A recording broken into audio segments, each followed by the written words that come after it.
Thank you for joining us on Hashtag No Limits. I'm your host, Shelley Kino. Hashtag No Limits is about people who society has placed limits upon, but who have busted through those limits.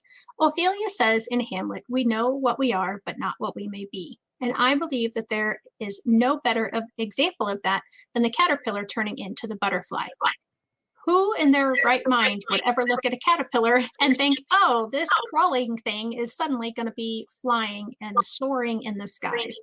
And I 100% believe in what Ophelia says. I have seen it as an education consultant, and I have certainly seen it as a former special education teacher, that some of my former students have had limits placed upon them of they won't read, you're wasting your time trying to teach them to read, or they're never going to go to college and now they're graduating from college. And so it's not a physical limit, it's a mindset. And it's a mindset that I'm trying to change and give people a different perspective. And my guest today, Orenza Jaske, has a great story to tell, not only of her personal life, but in her professional life, that she is helping people bust through those limits. So, Orenza, thank you for joining me today. How are you? Good, I'm good. Thanks for having me. Absolutely. So tell us a little bit more about you and your professional and your personal life, kind of what I was talking about. Sure. Well, been around for a while. So I started as a way back in the day. I was a child welfare worker, so I worked with kids in the foster care system, and then I got my master's degree, and I am a LCPC. So I predominantly work with kids and adolescents and their families. With behavior issues and, mental health conditions. Also worked with kids in the autism spectrum, ones that were verbal and, don't have high support needs. And so I've gone from like a therapeutic day school. I've worked in private practice. I worked in a group practice. I've worked in a community mental health agency. So I've kind of been in all kinds of different environments, working with kids and adolescents and their families. My husband and I got married, and we went through the adoption process, and that took us about 3 years. So, all that time I was working in different places, working with kids and adolescents. And so finally, we waited 3 years because, they try to match you up with the right parents. We had to make a little book about ourselves and, what we did for a living, what we like to do. And then parents could go through these books and try and find, a match, like a couple that they thought would be good for their child. Mm-hmm. And so basically we, the parents that picked us were, the dad was actually on the spectrum, and that was part of the reason they picked us, because of my work with kids with autism. And on the off chance that maybe, our daughter would have autism, because the dad had autism himself. And so we, adopted her. And sorry, I keep looking up here. And That's we okay. her, and then around 18 months, she had some sensory issues that I could tell early on. And this is what else the other thing is, like, the pediatrician kept going, oh, well, it could be whatever, or just some things. She kept kind of brushing me off, thinking like, oh, well, maybe I was reading too much into it, or being too overprotective. And around 18 months, my daughter had some words, but around 18 months, she just stopped talking altogether. And even then, the pediatrician is like, oh, let's give it a couple weeks. It could be some other reason why she's not talking at the moment. And I was kind of like, okay, there's something wrong. And so I said to my brother, because my nephew is also on the spectrum. And he's like, you should call early intervention. And so there's actually my brother, his family, they go to the same pediatric practice. And there's another doctor there who actually has a special interest with kids with developmental disabilities. So he actually told me to go to her. And she's actually awesome. She's been seeing my daughter ever since then. The other person is still at the practice, and occasionally if she's sick or something, we have to see her, but we don't really see her anymore, because after we had her evaluated, we saw her for something. I was like, oh, so they think she has autism. I'm like, no, she does have autism. It was very weird. But the other doctor, that we love her, and she's really good with my daughter. My daughter likes to run around the room, and she's just so awesome. She doesn't skip a beat. Like, she'll check her ear while she's climbing on something. It's just awesome. She's really good with her, and so you could tell it's so different than the other pediatricians in the office. You could tell that's like her specialty, Mhm. and she's still pretty much nonverbal. I mean, this was when she was 2, she got diagnosed. I found this awesome study at Northwestern, and it was for kids that you either thought had been diagnosed with autism, or that you thought maybe were. So like they got her evaluated through there. Otherwise, I was going to have to wait forever. It was like I got in there within 3 weeks. They diagnosed her. We saw a pediatric developmental pediatrician. I can never remember. I can never say that right.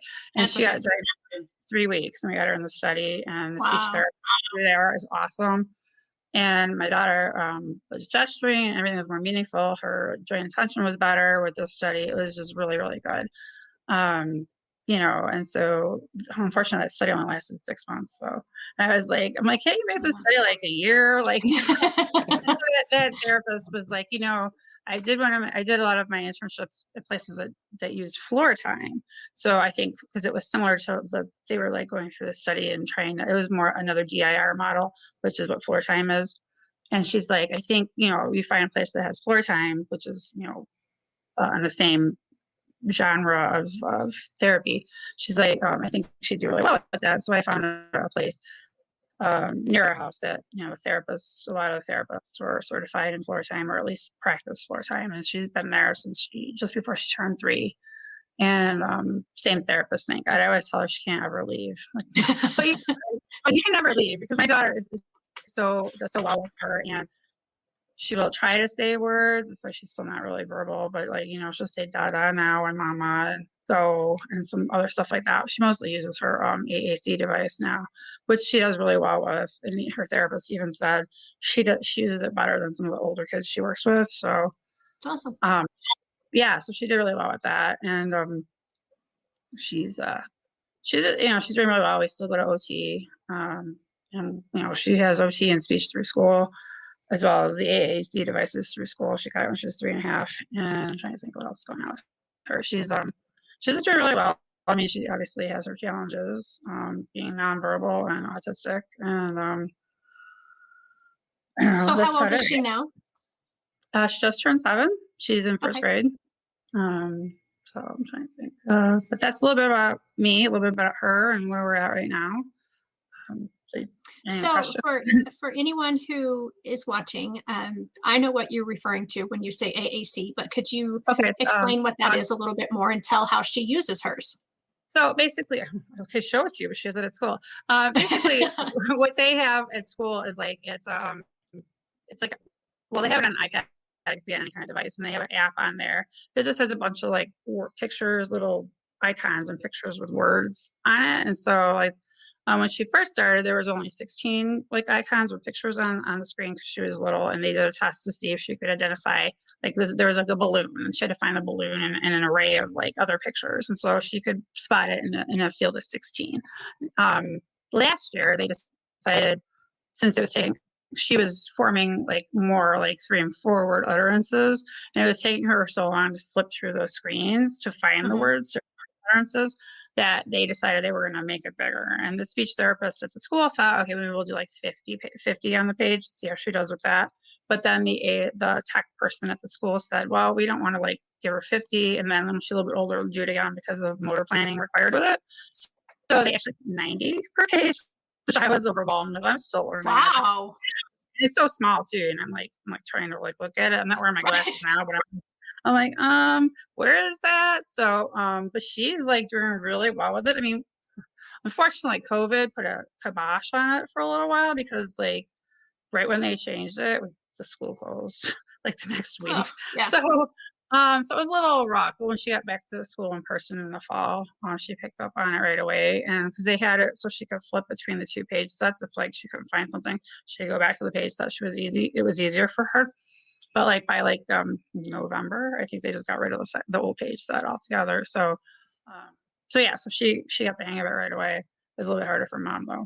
It's just Yeah. So can you speak to kind of maybe the process of if you had to go through any sort of major hoops or anything in order for her to qualify to use the AAC device? Yeah. So okay. So starting back when she went to preschool in the early childhood program in our school district. So she went from early intervention, which is community-based or home-based where the therapist would come to your house and, you guys would do.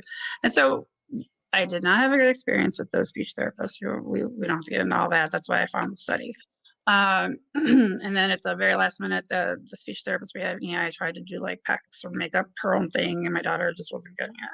And so then when we started at school, they would what they use there for their like low tech or picture thing that they do. It's like a legal size folder with like pictures that are most common. Like they did the most common of 50 pictures that they use, and then they could add more later. I think they have like 300 symbols after the 50 or however they do it there. Mhm. And my daughter wasn't getting it. There was just too many pictures for her to focus on. And obviously when they did the test later, she could only find a picture within 16. Well, that's what she couldn't find. They were looking at. It'd be easier, Right. like, okay, like, what do you want for a snack? And they would like pick two things. Do you want goldfish or do you want whatever the other snack was? She'd be able to pick that because there's only two pictures. But Sure. for like the longest time, I was arguing with the speech therapist at the school, nice lady, but she's just like, oh, everybody gets it. I'm like, I can't even figure out what's going on in this thing. There's only 50 pictures. But you know what I mean? I'm like, how do you Yeah. expect my kid to see this? There's like too much going on there, and she does pay Right. attention to the detail, but like it was just she wasn't looking at anything. And so thankfully, our private speech therapist works in a neighboring school district, and they do use a similar system, but theirs is only 30 pictures. And what they do is they usually like start with 8 and they black out the other ones. I mean, they keep the 8 in the space where they are, Mhm. not when the 30 are there. But she was like trying to, and I must have told her, it was a long process because I have nothing against the speech therapist. She's really knowledgeable. But she kept telling me, I've been here 17 years. And I'm like, okay, you don't know my kid though. Like I'm trying to explain to you this is too much for my kid. And Right. so that speech therapist, I think, finally she called and talked to her. And I must have told the school speech therapist that our private speech therapist worked in the neighboring school district. But apparently she didn't hear me, even though I must have told her at least 3 times before she actually talked to her. So then she's like, oh, I talked to Brittany. I didn't know she worked at blah, blah, blah school district. I'm like, yeah, I must have told you 3 times. But because you talked to Brittany and Brittany told you, then oh, okay. So then she tended to take Brittany's word for it on stuff. So surprisingly, Brittany kept pushing the AAC device and she got it at 3.5. Most other kids would not get it that early. And thankfully she did because that was the only mode that she really picked up on. She didn't pick up on the text or the pictures. Like I said, if they said, oh, do you want blah, blah, blah, blah, blah, she could pick from 2 things, but it was just too hard for Sure. her to do. And she never picked up on the sign language. It was just too hard for her. So thankfully she got it at 3.5 because that was her best way to communicate, her best way to yeah. And she picked up on it really fast. And they were so surprised that she picked up on it. I'm like, well, that's what I kept telling you. Like, I'm just like, sometimes I feel like they think they know what's best and they don't want to listen to parents. So it's like, I know my kid better than you do. I've been living with her for the last 3 years. Like, you know what I mean? Or the last however long, Right. So, I mean, it's not like they don't know stuff. Like when I was like kind of iffy on the 90, but then like, I guess I should have thought about it, the 90 symbols versus the 50. But, my kid, that's her mode and she figured it out way faster than me when they switched it to the higher page set. Yeah.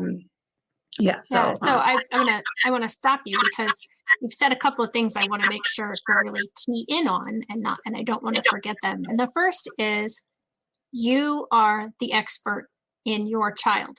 And yeah, I don't mean just you, but I mean every parent out there, yes. any parent who is watching right now. Yes. You will go sit at a table for an IEP meeting, and everyone around the table, including you, is an expert. They are experts in content and subject and practices. You are an expert in your child. And That is correct. I want you to stand up and claim that. I don't necessarily mean physically stand up, but No, but seriously, yes. Yes. You would. Whoever is listening to this, don't let people talk you out of stuff. Don't for the longest time, I knew something was up with my daughter before she stopped talking, and everybody kept telling me, calm down. You're just reading things into things, just because her birth father is on the spectrum. I was like, after she stopped talking, I was like, I should have done something sooner. Because I knew she had sensory issues like early on, way early on. And I could at least had her go to OT or something before before that started. And so I tell people all the time, if you know something's wrong, you're the parent, you know better than any doctor, any whoever. Um, so even then, I let the Yeah. pediatrician make feel like I didn't know what I was talking about, so. Yeah. And the other thing that you mentioned, so definitely, in Orenza's experience, it had to be her voice. And in her specific experience, it really did have to be Orenza's voice because her daughter is nonverbal. But even in a sense where your child is verbal and can express their wants and needs and desires to you, you are still their voice when you go to these IEP meetings. And so I want you to really hold on to the fact that you are an expert, and don't back down. I mean, do it in a respectful way, of course, but Definitely. when they say, well, we're the experts, yes, you are. And I acknowledge your expertise in whatever it is, but I am an expert in my child, and I would like to be acknowledged for that as well. And then the next thing that you said that I wanted to really key in on is it wasn't an easy process from going from PECS pictures, which I don't know exactly what PECS the letters stand for anymore. I don't remember. I did when I I don't worked remember in either. teaching every day, but it's basically like little almost stick figures, unless they've upgraded them, and they're pretty generic, and all the foods and the pictures are generic, so that they can cover as many people as possible. But yeah, it is just you touch this picture, you touch this picture. I used to have students early on in my career that would carry a PECS book, and they would be taught like this color is for food and this color of pictures, and so they would have them sectioned off. But it wasn't an easy process for you to convince the school, in essence, that the PECS pictures and even the homemade pictures, which I've done those as well, to be more realistic and have the child in the picture holding the book or holding the food or whatever it was. So keep asking, and the data is so important. One of the things that I didn't mention about Orenza at the beginning is she is also a fellow master IEP coach with me. And our mentor, Catherine Witcher, very rightly so, is always pointing out the fact that data is what drives the goals. It's what drives the present levels in an IEP. It's what drives accommodations. It's what drives the services. It's what drives least restrictive environment. And so make sure that you have all of this material written down, like, okay, she's tried these picture programs for X number of weeks or months, and, she's not being successful. So now let's try something else. And also, and maybe you've heard this, and maybe you heard this while you were trying to get this for your daughter. I've heard people say, well, because she has some verbalizations, we don't want to give her a PECS or an augmentative device because then she won't develop her speech. Yeah, I've heard that from a lot of parents. And then I know some parents who don't even use the device at home because they want their child to speak. And that's like the exact opposite of what the AAC device or the pictures do. Because I know my daughter, when she can't figure out what she wants to say or she's super frustrated, it's so much harder for her. It actually helps them to relax, and then with the ability to communicate, they're more likely to, if they will eventually at some point start speaking, it'll help them to be able to, and then it reinforces the word in their head as well.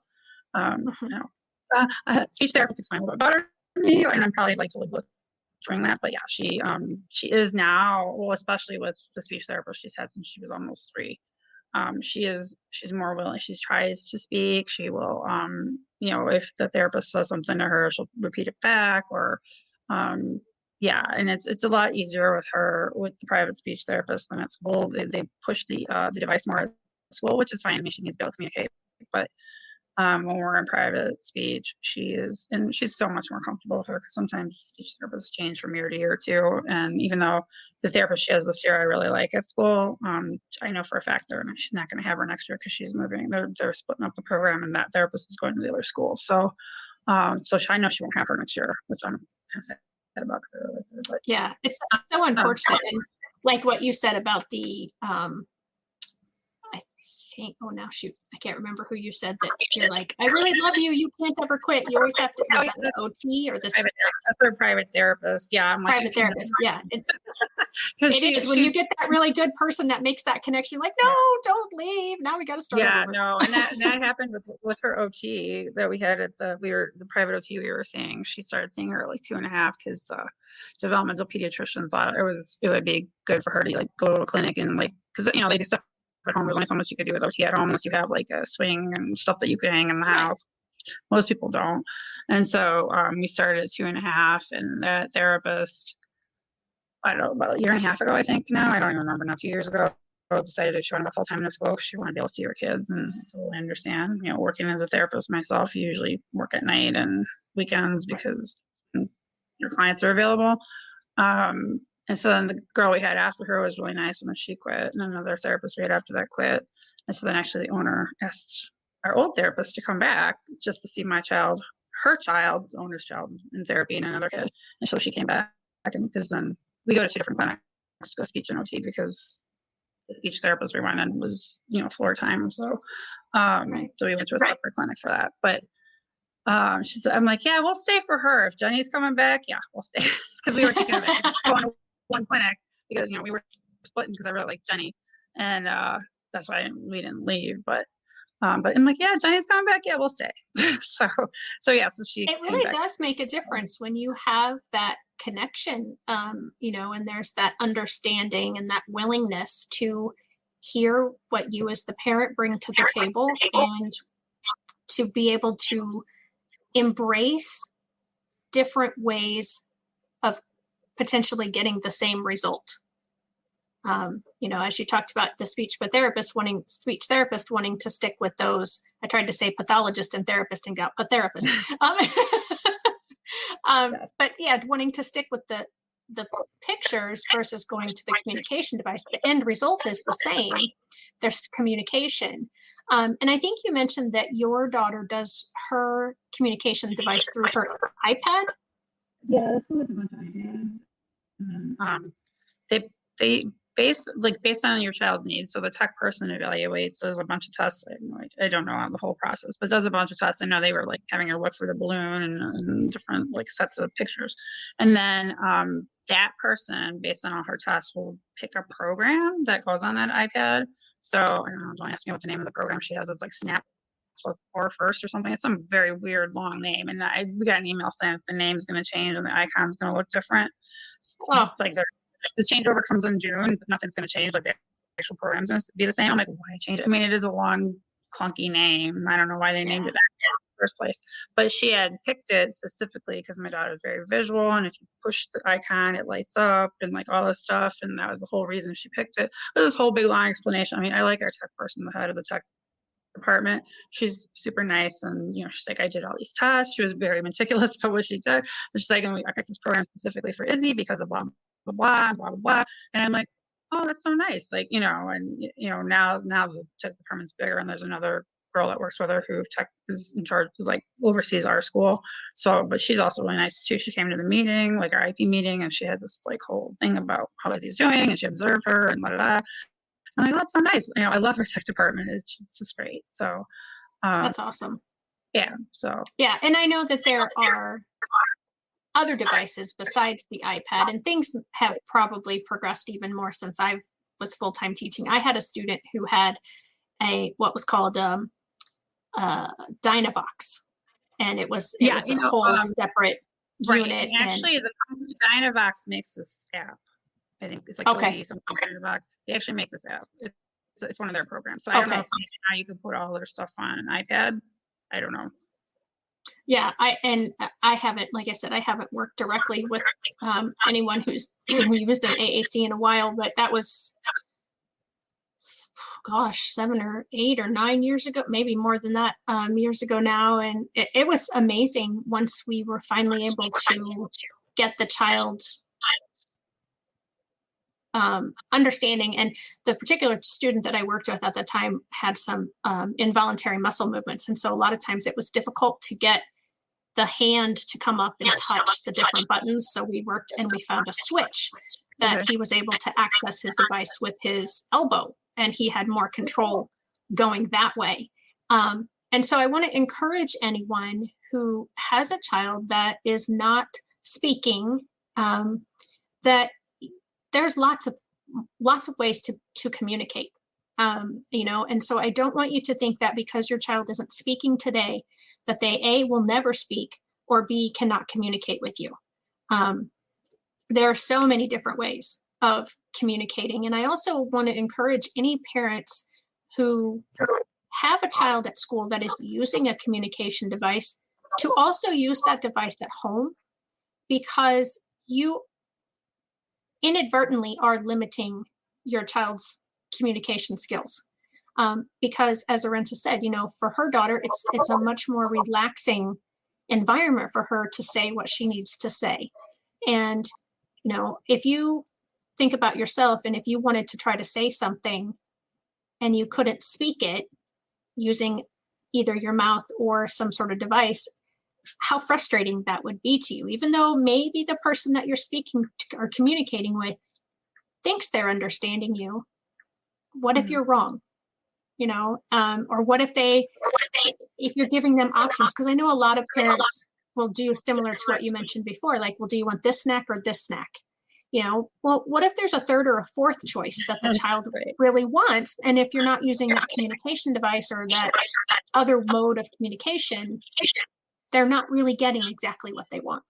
And so always broadening those horizons and always allowing them to use the mode that they're most comfortable with. And also that helps them for when they're not with you to be able to communicate to other people too.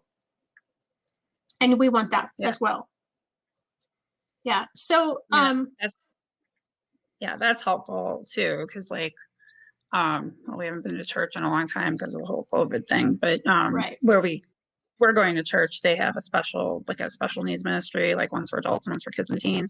And it just so happened one day we were there and there's a speech therapist there, and she was volunteering, and they put my daughter with her because my daughter, whole other thing, she puts things that she's not supposed to put in her mouth and eats like non-edibles. So that's a whole separate thing. But, so they put her, and she needs a one-on-one, because you can't leave her alone for very long, because she'll put stuff in her mouth.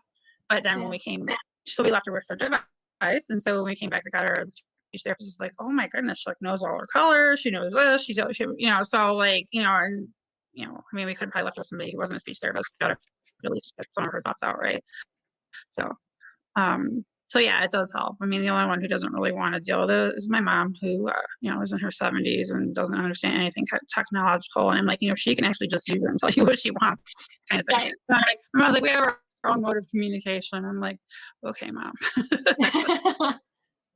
Yeah. And sometimes, you have that sort of situation, but I mean, how awesome was that even like you said, if it wasn't a speech therapist that was in the daycare setting, sadly, we have this wrong thought of, if someone can't communicate, they don't understand.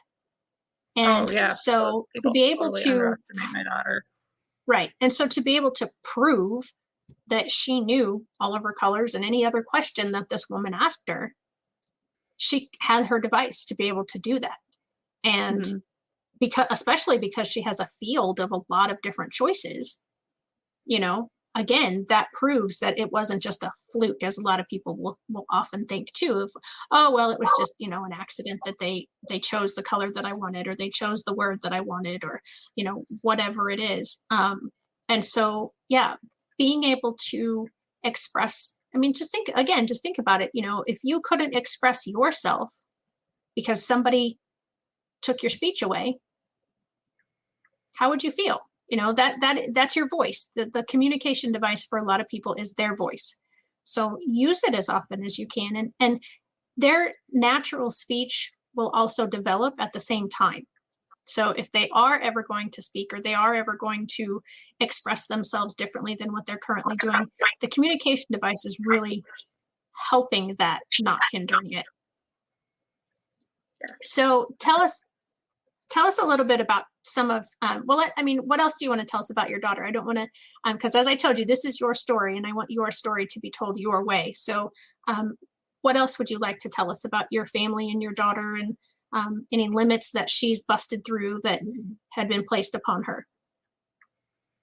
Well, I mean, my daughter's, she's really smart. And like I said, people really underestimate her. I mean, she's in first grade and, she is delayed. I'm not going to be like, oh, she's like, but she's super smart. I mean, she's doing simple addition and subtraction and, what else is she doing? She's learning sight words and, what else? Those are her goals right now. But, she's not a fan of handwriting though. I can tell you that much. Yeah, but she's really smart. Like to explain to you, I always say she's like, she has this engineering mind. She's always trying to figure out how things work. And I mean, I even noticed that as early as like 6 months old. Like I was holding her one time and she was like 6 months old and I had the the water faucet on.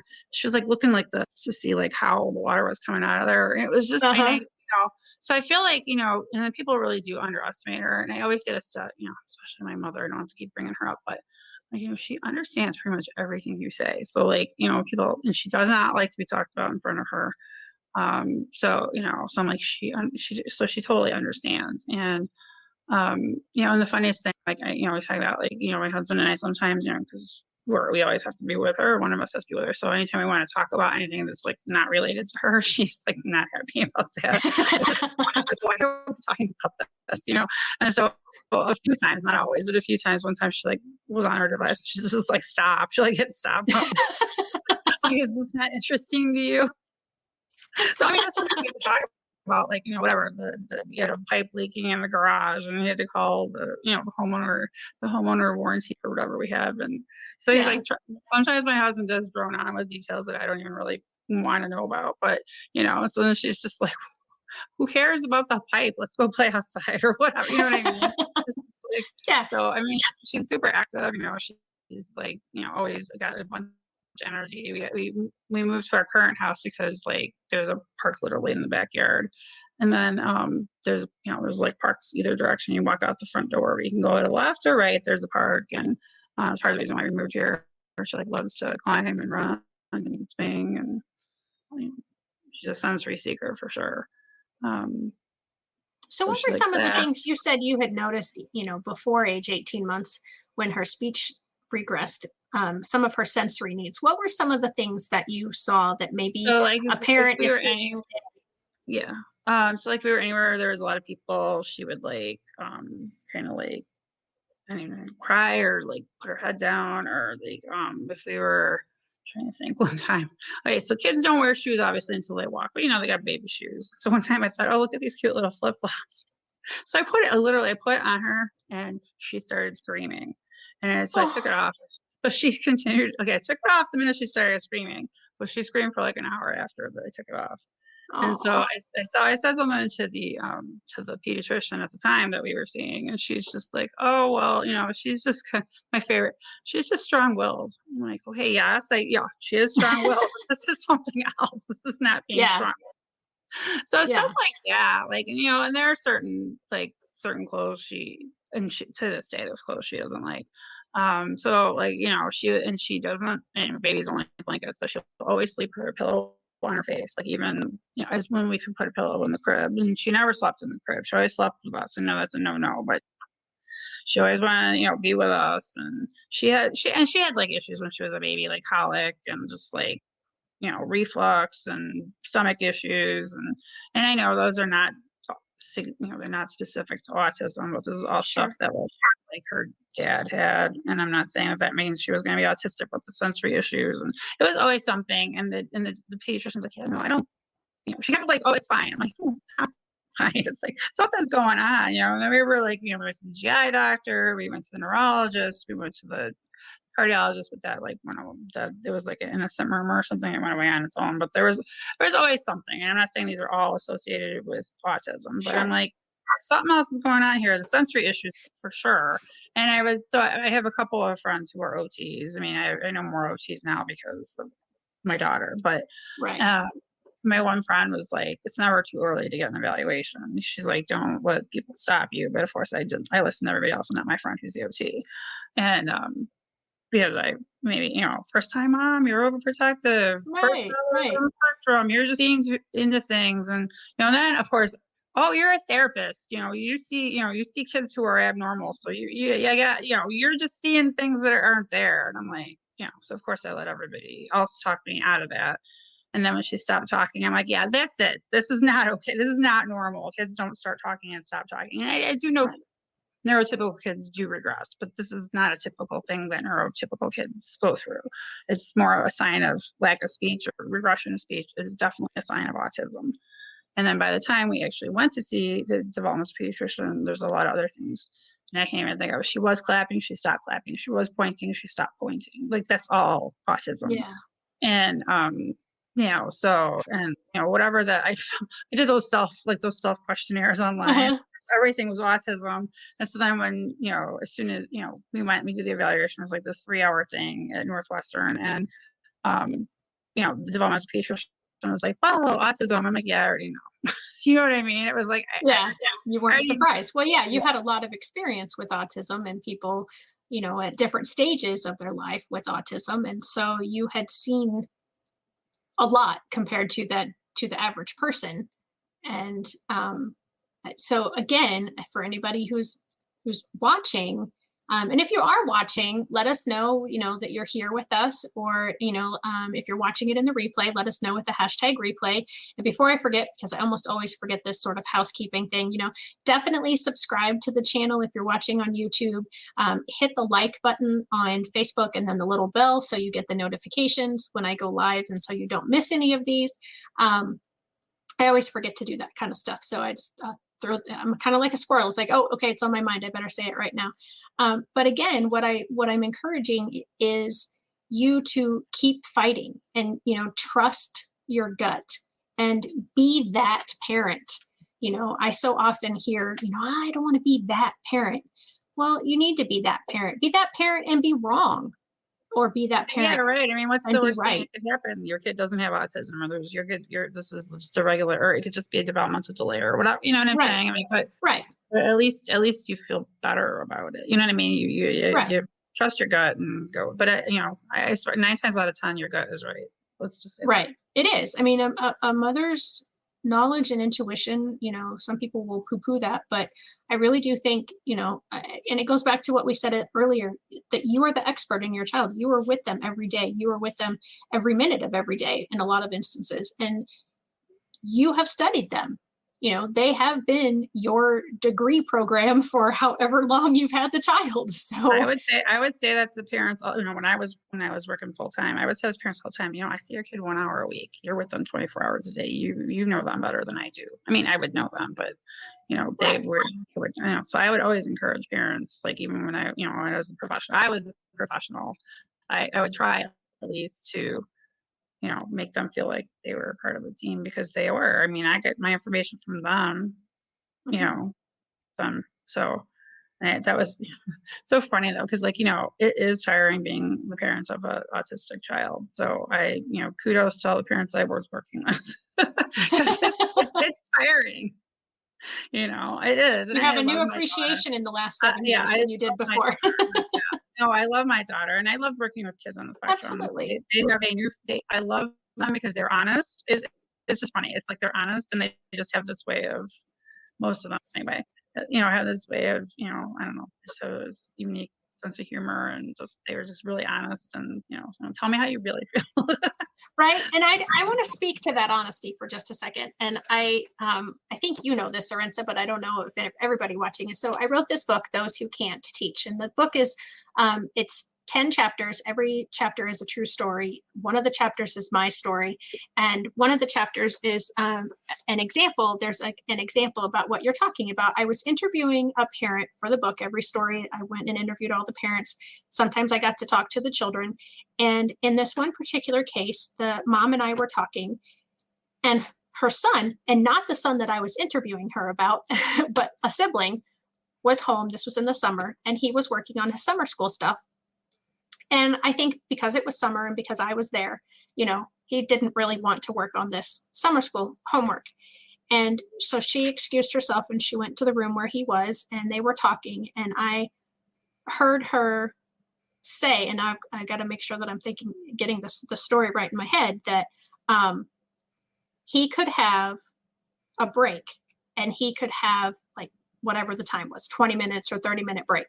And then he would have to get back to his schoolwork. And so she told him, at whatever that time was, 20 minutes or 30 minutes, you have to stop and you have to get back to your schoolwork. And he says, well, you could set a timer on Alexa.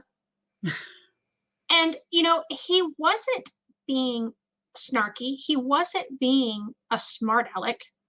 He wasn't talking back to her. He was being truthful. Well, you could set a timer. Then I don't have to watch the time, Mom. The timer would do it for me. Mm-hmm. And I felt like she did a great job. And she says, you're right, I could, but you also can be responsible and you can watch the time yourself. And so that's something that I wrote in the book is, so often it's just an honest statement that comes out of a child's mouth. They're not trying to be snarky. They're not trying to be disrespectful. They're just telling you facts. They're being truthful. Right. No, definitely. Definitely. And I can tell you, my daughter obviously can't speak, but sometimes I just laugh because like, I think a lot of times she's probably like, what are you guys doing? Like sometimes like when we go to OT, and I don't go in right now because of COVID, but they would try to help her with like learning sequences, and like she can't really do more than like a one step because it's too much. Like you tell her like 3 things, she's gonna not remember any of them, right?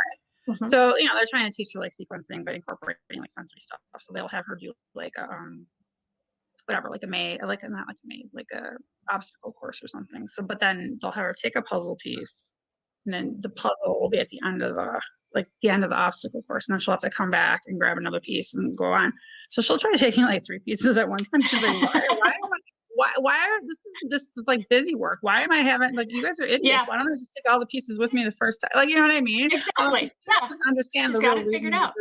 But yeah, so she's like smart. She's like, oh, like, are you guys like? She's probably thinking in her head, you're all morons. Why because she's smart. Like I tell you, she's smart. Wouldn't it just be easier if I take all the pieces with me now? Like I don't understand.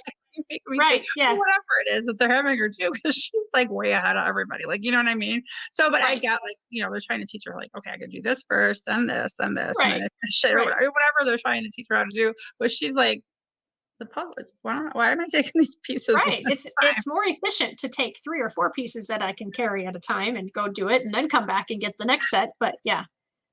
So she's just like, I don't understand why you people are all stupid. And I think that's like what a lot of kids with autism, like especially the really smart ones, are like idiots. Like I don't understand. Like so, and I had worked with this because all the kids pretty much were on the spectrum in the family. I would work with the dad like for a while because he was on the spectrum, and he was like really smart, and he was like in this computer job. He made like 6 figures, and he did really well at work, but didn't do as well in the family because it's kind of the same thing. Like they'd all like he'd be like 4 steps ahead of everybody else, and he's just like, why aren't you guys with me? Like I don't understand. Like, right. And I was like, yeah. I said, well, you know what? You're really smart, and you work in this big tech job, you make all this money, but your kids are not all the way there. Or your wife, especially the wife, I felt bad for her, but she was not on the spectrum, so she wasn't like all the way over there. And he just was like, just get with it. I don't understand why people aren't where I'm supposed to, where I'm at, kind of thing. Right. Like, I'm like, but this is not your tech job. This is your family. It's different. Try to explain to him like how. Because at his job, like things were like A, B, and C, and that was it. Right. Like at home, things were not always like that. It was right. So, do you find with your daughter that she is really social, or is she a little bit more withdrawn? And do you? She is. It takes her a while to warm up to people. It does, but once she's got that relationship, she gets really attached. So, and she does better with older kids, so it's a little bit harder for her to form relationships with her, like people in her class, kids in her class. Like she's got her one-on-one that she's had since last year, and she was gone for like 3 months, and she had a really hard time. She went on maternity leave. She's back, and the first week she was back, like her teacher was like, "Oh," as he was beaming, like she was so excited, and this cat was, and I'm like, "Oh," and I won't get into this. The social worker she has this year, they were in, they were out, whatever. And he, in our district, they have this really weird policy where unless your child has a behavior plan, they don't have a social work goal, which makes no sense because all our kids have social issues. Yes. He goes into class and he does groups and stuff, but the kids, and she does not have a behavior plan. I mean, so she had some behaviors this second half of the semester, probably because her one-on-one was gone, and some other changes. But yeah, he's just like, well, she's not really interested in other kids. I'm like, well, she is. She just doesn't know how to act with them. She doesn't know what to do. She can't talk. So she does have a best friend. The only reason why they're friends is because he's more social and decided he was going to be friends with her. So um, if he didn't do that, I don't think she'd be friends with him. Yeah. But at least like she's like, okay, this guy wants to be friends with me. I'll be friends with him. Like she didn't push me Right. or anything. So Yeah. they've been friends since preschool. When they're three, when they were three. Oh, cute. Yeah. And I love their preschool teacher would like send me these pictures. He'd be like showing her like he'd be like, here, look at this toy. And she'd just be like, okay. He'd like hold her hand. He'd be like, all right, this is what we're doing. So yeah, but he's gonna be going to the other school though, because based on where we live, we're gonna stay at the Oh, school in there. And so I'm kind of upset about that. But I mean, I'm more upset for him because he's a runner and they don't really have a fence around their oh, playground. right. But hopefully they're gonna figure that out because they need to, because I know of him and one other kid who's a runner and they need a fence. So Yeah. anyway, Yikes. that's going over to the other school. But she's really attached to Kathy, and the social worker's like, well, she doesn't hug Kathy. And I'm like, yeah, she doesn't hug me either. If I say give mommy a hug, she just comes over and lets me hug her. It's just like, that doesn't mean Right. she's not attached to Kathy. Like, I don't understand where you're getting that from. I know some kids who are on the other end of the spectrum where they hug everybody, and that's probably not a good idea either. So Right. yeah. So Yeah. he's So yeah, fine. I mean, just something that I don't remember which guest it was anymore, but somebody also in the book says a similar comment or the exact same comment about her child in the book, that we have to learn the student, so we're not learning this disability. We're not learning, you know, how Yeah. to teach reading or math, but we need to learn the student. And Yeah. that, I feel like that is so important because, you know, what's the saying? If you know one person with autism, you know one Right. person with Exactly. autism. Exactly. If you know one redhead, you know one redhead. I mean, we're not all hot tempered. We're not, Right. I mean, yeah, you're right. Exactly. Like I'm Italian and like I'm not your stereotypical Italian. I worked at this group practice once and the guy that owned the place was like, oh, I joke around. I'm like, I've hired the most laid back Italian person you've ever met because I don't have a hot temper like Italian people do. And right. I'm like, whatever. Like, you know what I mean? I'm like, all right. Well, it's just weird. So Yeah. when I'm And, like my and so, family's not, yeah, like whatever. yeah, so getting to know our students, getting to know our neighbors, our coworkers, whomever it is that is different than us in whatever way. I mean, it can, no matter what the difference is. Nobody, there's a group that, is some reason that a stereotype was made, but most of the time the people that I've met have not, when I've gotten to know that individual, they don't fit that stereotype. It's kind of like, when you say, well, they said this or they do this, well, who's they? Who really Oh, are? yeah, the social workers are like this population. I'm like, what? Like that's how he starts off. And I'm like, yeah, I'm like, who hired you? Like he's new this year. And I'm like, oh, I don't like you. Like it's just like, Yeah. and he's That's a shame. And I'm hoping that, this show and my book and what we do as master IEP coaches, trying to help people change their perspective, trying to broaden that perspective. I mean, my story very much is I was very narrow focused. When I was 9 years old, I wanted to be a gen ed teacher. Until I was in my early 20s, I wanted to be a gen ed teacher. But suddenly, my eyes were opened and I had lots of experiences. And it was those experiences that changed my mind and my perspective. And I don't think if I'd not had those experiences that I would have changed my mind. And so that's kind of what I'm trying to do for other people in the world is shorten the amount of time to change perspectives, because we don't all have 20 years. Well, it wasn't exactly 20, but 15 or whatever it was, and, or even if we do, we waste, I wasted a lot of time, yeah, in that 15 years before deciding, yeah, no, special education is where I want to go. And now, um, 41 years from the time I decided to be a teacher until today, I'm like, we need to do better. We need to, make the world a better place for everybody by opening our eyes and allowing ourselves to have these different experiences. And so my hope for this show, my hope for the guest is always that the guest gets to tell their story the way that they want their story told. And my hope for the audience is that horizons are broadened and perspectives are changed and hearts are changed, and that they use whatever they've gotten from this show and they go forward and they treat people better, and they give every individual they meet an opportunity to be that individual and not whatever you see on the outside or whatever you've heard about that person. I was just thinking about, like, general ed teachers usually don't get a whole lot of like classes or anything with special kids.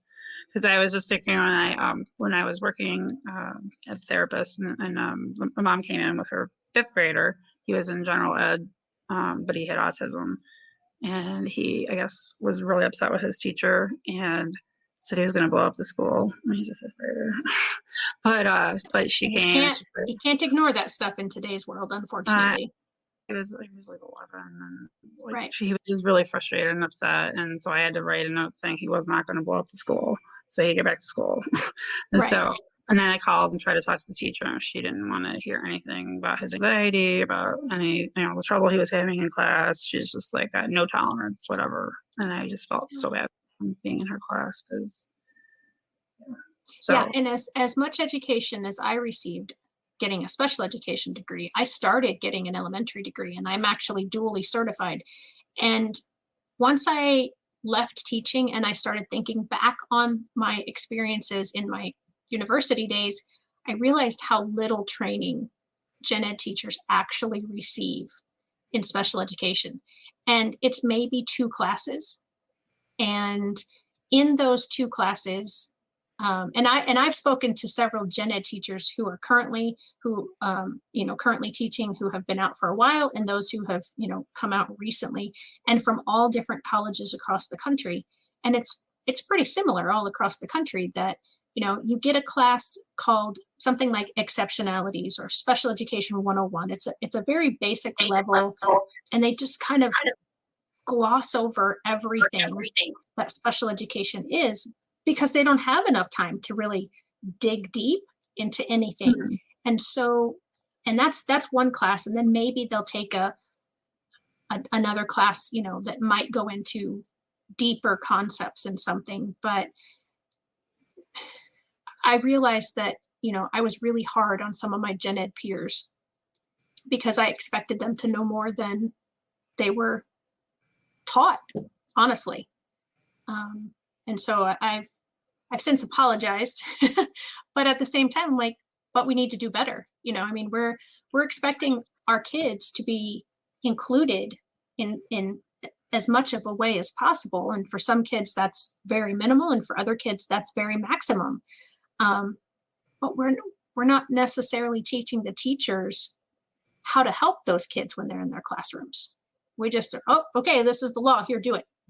Right. Right. And that's what I'm not saying like that should be taken seriously, but I obviously interviewed him, talked to his mom. He was just very frustrated, and he had a whole lot of anxiety for the rest of the year. So obviously I said, it's very serious when you say you're gonna blow up school, and you can't say that no matter how frustrated you are. And obviously I work with him starting from then on, but she just didn't want to even, because he had they kept pulling him out for stuff, pull out for speech, pull out for whatever, and so when he would come back, they'd be in the middle of something, and he'd be so upset because he wouldn't know where they were and what they were doing. And so that would cause, and she would just expect him to just follow along, and I'm like, how is that even you know what I mean? So that was causing him anxiety and frustration, because she wasn't even giving him. And she's just like, I have zero tolerance. I'm like, okay, you know what I mean? I was just like, yeah. And we can't be like that. It's unfortunate where our society is, that that kids, and we say, we as a society, not we in my house, but, we'll say things kind of off the cuff that we don't mean frequently, or, in video games about, this demise or that demise, or I'm going to, I'm going to kill you, or, whatever. And we don't mean it in its real sense of the word. Right. But because we've had the situations that we've had, we can't ignore that sort of statement anymore. So we do have to make sure that everybody understands, but yeah, to have a zero tolerance, because people, I don't know, rightfully so, maybe not, are fearful now that, anytime somebody says that, they're going to follow through on it. Right. No, So, and I understand. And that's why right, he was 11. He wasn't going to right, he had no right. plan. Yeah, So, I mean, but then, he came back to school, and I mean, even then I'd be like, if he's got to go to speech or something, can we figure out something so he's not so anxious about it, and, kind of get to the right. root of why he said that, and she wasn't even willing to do anything. Yeah. So, And yeah, that's the thing. I mean, I really do think it comes down to fear because, like I said, the teachers get so little training and they don't know how to deal with something. And so, like in a lot of situations, we don't understand it. So we don't deal with it. right. Yeah. And that's very unfortunate, especially when we're dealing with kids. Well, Orenza, we just have a couple minutes more. So I just want to give you the opportunity to make sure that, you say what you want to say and you've had your opportunity to say everything you wanted to say. I just, just feel like, you feel something's wrong as a parent, say something. And, as a parent, if you're, if your child has an IEP or a 504, you are equal member of that team. And what is the most important part of that is to do your parent input statement. Yeah. Or you get that in there. That is the most important thing that you could do for your child IEP. Yeah. And so if somebody wanted to follow you, or get a hold of you, how would they do that? Well, I am on Facebook at the moment at Orenza Jaske. I mean, that's my my Facebook, and my email is ojaske@gmail.com. Okay, perfect. Well, again, thank you so much. It's been a pleasure talking with you this afternoon. I appreciate your time and sharing your personal insights into things in your own personal life, but as well as some of the things that you have dealt with in your business life. And for me, if you need any assistance from me, you can find me on all kinds of places. I feel like I'm everywhere. I'm on LinkedIn, I'm on Facebook, I'm on YouTube, I'm on Instagram. I have a website. You can just find me anywhere. If you want a free IEP checklist, I will put the link in the chat box here at the end of this so that you can go directly to that link rather than me tell you what it is and you try to write it down. So thank you all very much for watching. We so appreciate you, and I will see you next week. Thanks for having me.